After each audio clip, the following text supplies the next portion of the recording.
Ang mga pinakakakaibang batas at parusa na totoong umiral noong ancient times. Sa panahon ngayon, ang mga batas ay mas makatwiran at mas inuuna ang kapakanan ng bawat tao, may sala man o wala. Pero kung magta-time travel tayo pabalik sa ancient times, baka hindi ka makahinga sa gulat. May mga batas kasi noon na hindi lang mabigat, nakakagimbal pa. Kumanta ka lang, magdakot ng butil o pagsuot ng belo. Nako, baka malagay ka sa alanganin. Pwede pang ibenta ang anak na lalaki. May mga panahon pa na ang hustisya ay pinapaubaya sa ilog, sa hari o sa mga Diyos, at sa isang biro ng tadhana, tapos na ang lahat. Dahil lamang sa mga patakarang mapapasabi kang, Diyos mio, que horror! Number 10. Obligado kang patunayan ang paratang. Bintangero ka ba? Nako, baka hindi ka pwede noong panahong ito. Sa panahon ng Code of Hammurabi noong bandang 1750 BC, hindi pwedeng basta manumbat. Kailangang mapatunayan ng nag-aakusa ang bintang. Kung hindi, kamatayan ang kapalit. May mas matindi pa. Pwedeng ihagis sa ilog ang inaakusahan. Kapag nalunod, ibig sabihin daw ay guilty ayon sa mga Diyos. Pero kapag nakaahon at nabuhay, inosente siya. At ang nagparatang ang papatayin dahil sa kasinungalingan. Nako, patay kang bata ka kung marunong lumangoy ang inaakusahan mo. Kaya bago ka magbintang, siguradong sigurado ka dapat. Di tulad sa panahon na ito na, abay, napaka-chismoso ng mga tao, ano? Number 9. Mag-ingat sa kinakanta. Mahilig ka bang kumanta o mag-compose ng kanta? Kung mapadpad ka sa ancient Rome, pwede kang kumanta pero ito ang dapat mong tandaan. Bawal ang paninirang puri sa kanta. Noon may batas laban sa Carmen Famosum, mga kantang naninira ng pangalan ng ibang tao. Kapag gumawa ka ng mapanirang kanta na hindi totoo, pwede kang maparusahan ng mabigat. Sa ilalim ng sinaunang batas tulad ng 12 Tables, maaari pa itong humantong sa kamatayan. Ibig sabihin, baka last song mo na. Halimbawa, kung may kantang may linyang tulad ng Commodus, magnanakaw, magnanakaw si Commodus. Kung wala kang patunay na totoo ito, delikado ka. Pero kung totoo ang kinakanta mo, iba ang usapan. Pwede kang makalusot o mapawalang sala dahil sa Roma, mas delikado ang kasinungalingan kaysa sa katotohanan. Number 8. Ibinebenta ng Romanong ama ang sariling anak. Hindi ka ba mahal ng papa mo? Nako, mas malala yung mga tatay noong ancient Rome. Biruin mo, pwede nilang ibenta ang mga anak nila. Not once, but thrice. Paldo. Sa ancient Rome, ibang level ang kapangyarihan ng tatay. Sa ilalim ng patria potestas. At ayon sa Law of the 12 Tables, pwede niyang ibenta ang sariling anak na lalaki bilang alipin. Hanggang 3 beses. Pagkatapos ng ikatlong bentahan, sakalang otomatik na nagiging malaya ang anak at wala na ang legal na kapangyarihan ng ama sa kanya. Ang tatay rin ang nagdedesisyon sa pagpapakasal ng anak, kahit walang pahintulot nito. Isipin mo na lang, binenta ka na ng 3 beses, tatay mo pa ang magsasabi kung sino ang dapat mong pakasalan. Grabe! Number 7. Nakagapos sa mga magsasaka sa kanilang lupain sa ancient China. No traveling sa ancient China!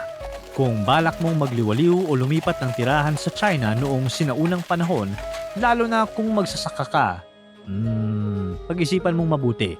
Sa maraming dinastiya, ang mga magsasaka ay legal na nakatali sa kanilang lupain. Hindi sila pwedeng basta umalis dahil sila ang pangunahing pinagmumula ng pagkain at buwis ng estado. Ang pag-iwan sa lupa ng walang pahintulot ay itinuturing na paglabag sa batas. Kapag hindi ka sumunod, ang kapalit, palo! Aray ko po! Sapilit ang paggawa o mas mabigat pang parusa. Depende sa panahon at dinastiya. Dahil dito, may mga magsasakang nagtatago sa mga liblib na lugar, nagpapalit ng pangalan o nagpapanggap na ibang tao. Lahat para lang makatakas sa lupang hindi nila pwedeng iwan. Sa sinaunang China, hindi lang lupa ang tinataniman mo. Doon ka rin nakatali ng buong buhay mo. Kaya kung may travel goals ka noon sa China, baka hanggang drawing ka na lang. Number 6. Bawal akayin palayo ang isang Katoliko. Noong AD 438, ipinatupad ang Theodosian Code. Dito ang Nicene Christianity ang kinilalang opisyal na pananampalataya ng imperyo. Ibig sabihin, Iisa lang ang pinapayagang sambahin at ang mga Kristiyanong simbahan ay kailangang sumunod sa otoridad ng simbahang Katoliko. Ang pagtalikod ng isang Katoliko at paglipat sa ibang relihiyon ay itinuturing na seryosong krimen laban sa Estado at sa pananampalataya. Depende sa panahon at sa eksaktong kaso, ang parusa ay maaaring pagkakumpiska ng ari-arian, pagpapalaya sa sariling lungsod at sa ilang pagkakataon sa huling bahagi ng imperyo, humantong pa sa kamatayan. Lalo na kung may panghihikayat o aktibong pag-akay palayo sa opisyal na relihiyon. Sa panahong iyon, ang paniniwala ay hindi personal na desisyon. Batas ito ng Estado. Kaya kung may magtanong noon ng, "Would you change your religion for the person you love?" Ang sagot mo malamang ay no. Number 5. Rape. Depende kung saan nangyari. Mapapakamot ka talaga ng ulo kapag nalaman mo ito. Dahil sa ilang sinaunang batas, mas delikado pa ang maging biktima. Sa batas ng mga Hittite, 1650 to 15,000 BC, ganito ang logic ng hustisya. Kapag ang panggagahasa ay nangyari sa labas ng bahay, itinuturing itong krimen ng lalaki. Siya ang papatayin. Pero kapag nangyari ito sa loob ng bahay, ipinapalagay ng batas na pumayag ang babae. Kaya siya ang hinahatulan ng kamatayan, hindi ang lalaki. Isang batas na malinaw na nagpapakita kung gaano kabaliktad at mapanganib ang pagtingin sa biktima noong sinaunang panahon. Number 4. Huwag mong galawin ang ani ng iba. Bawal magnakaw, pero sa sinaunang Roma, mas bawal kumuha ng ani ng may-ani. Sa batas ng 12 talahanayan ng Roma na ipinatupad noong bandang 450 BC, ang pagputol o pagkuha ng ani na hindi sayo ay itinuturing na napakabigat na krimen. Kapag adult ang gumawa, pwede siyang hatulan ng kamatayan dahil ang pagnanakaw ng ani ay itinuturing na paglapastangan kay Ceres, ang diyosa ng agrikultura at ani.